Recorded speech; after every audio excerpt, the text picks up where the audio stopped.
All right, this is a start of a rat rod build for a buddy of mine, lives up in New York, and he brought me this. It's a 49 International pickup, complete. Cab, front fenders, hood, bed, rear fenders, tailgate. It's a complete International, 49 International truck. And then he brought me a Dodge, 1995 Dodge 12 valve Cummins motor and chassis, front of the chassis. And he wants all this underneath this International truck. And so nothing is made for a 95 Dodge that I could find, like drop spindles or special A-arms or anything to lower a 2500 Dodge. So I had to figure out to get this as low as possible and still be safe to drive on the roads up in New York, conditions up there. So I started out with the chassis, the front suspension. I cut the ball joints, raised them up as high as I possibly could. I didn't change any pickup points in any of the suspension. So I lowered it probably six to 8 inches to get it this low. And this represents, the way this is sitting right now, this represents ride height. When this truck's completely done, this is how it's going to sit on the highway. The cab, the bed, the front end, everything, and this 12 valve Cummins motor. And we're going to twin turbo it. Right now, I hadn't figured out the turbo locations, so that's still in the process of working out. And trying to get it all, even the hood, the original hood, to fit. So a lot to do on that part, and it's going to have a dually rear end under it. And I had to measure that. I mocked up the bed and to the chassis here.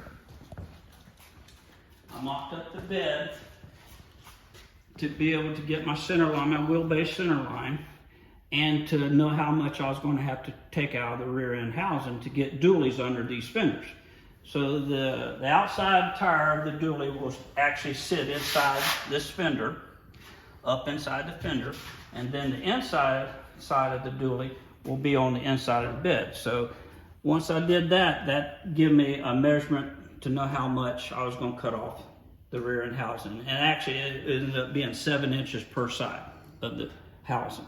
So I'm taking out 7 inches, so 14 inches total to get this dually inside of this bed. And then I'll have to cut these fenders and put in at least 4 inches to widen them out. So, but you do all that, and this represents ride height. So when this truck's completely done, it will sit like this, and with all the weight on it, with springs. So it's not going to be bagged or anything like that. And it'll use these 8-lug, 16-inch wheel, 8-lug wheel pattern. Big tire and wheel for a 49 International, that's for sure. So, but that's what we're doing at this point, and now I just got to basically finish the truck. But it's a 5-speed Cummins 12 valve Cummins motor, twin turbo. So it's going to be a pretty badass little hot rod.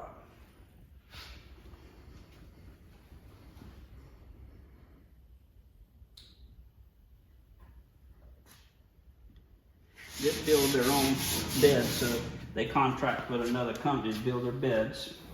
So this is a complete International truck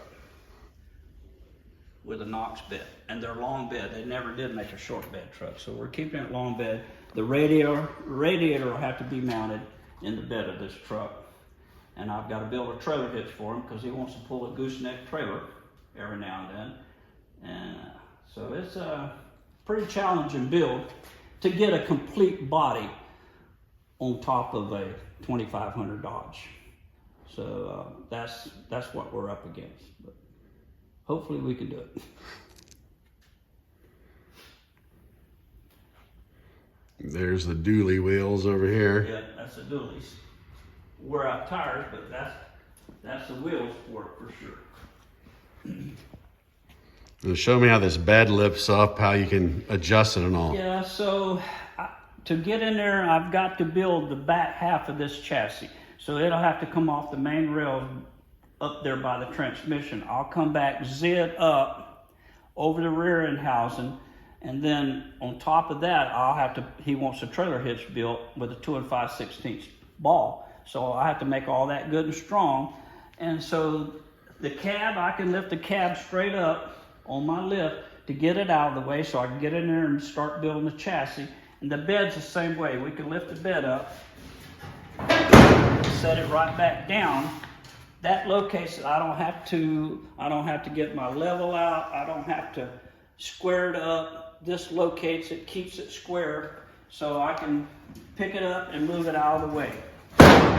And then when I bring it back in, it'll be right on my center line. It'll be right where it's supposed to be every time. Same way with the cab. I made stanchions for it so I can lift it up.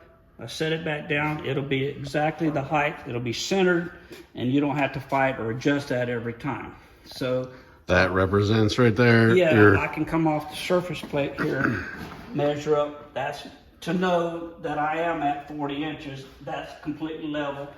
I got a center line here, center line on my plate. I know everything's centered, but the cab stays right where it's at every time. It's just go up and down. I might have to go up and down 10 times or better to get in there to work everything out.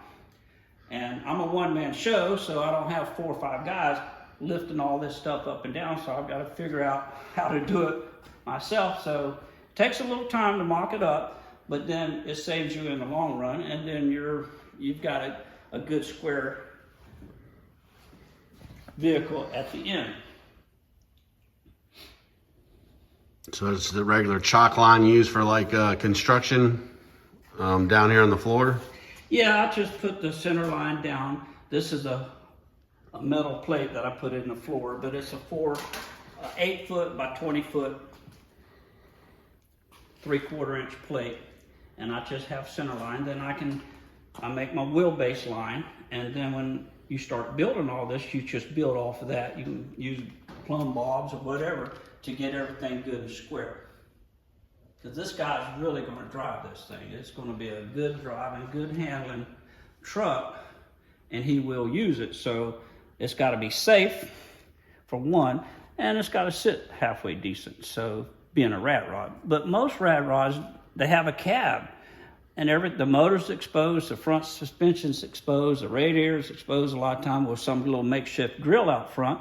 And then if they have a truck bed, it's something that they make or chop down. But this is going to look like a 49 International truck when it's with dualies underneath it when it's finished. And that's what the customer wants. So that's what we're kind of up against and trying to make all that work out, which is not easy, but it'll be different because it'll be a full body truck, rat rod truck.